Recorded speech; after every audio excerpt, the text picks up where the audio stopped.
NDDC, under the leadership of Sam Buku as the MD, with his management, presented to the Committee of the House of Representatives on NDDC under the leadership of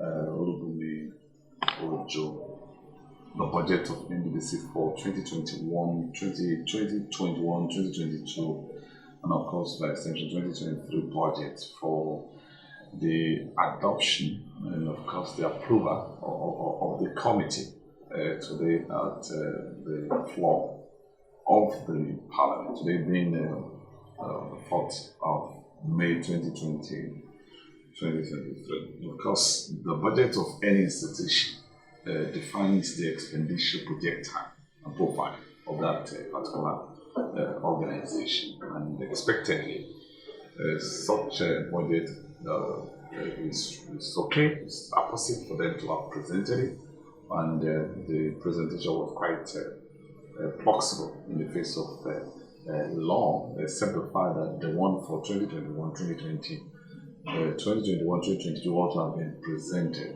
to the House long ago. I have the MD said that they have always presented a budget to the ministry for the ministry to act on things.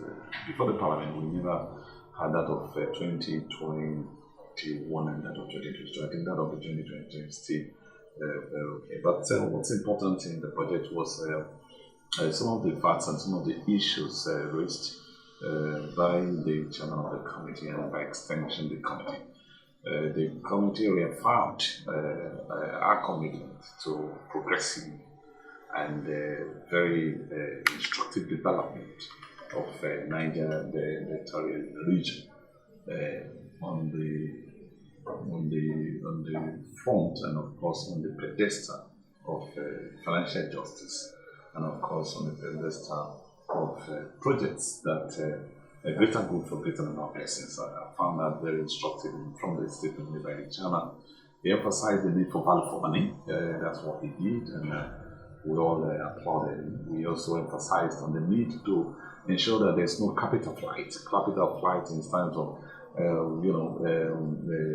ensuring that there is maximization and optimization of resources spent, be it at overhead, personnel cost, and capital projects at the level of the Niger Delta region. He emphasized on the need for decentralization of what I call it's a posted medical programs for the staff.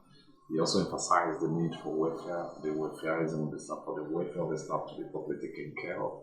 The manpower development emphasized on the need for us to do projects and capital projects that will touch the life of the people, meaningful capital projects. He also emphasized on the need for contractors who have finished their job and properly verified to be paid.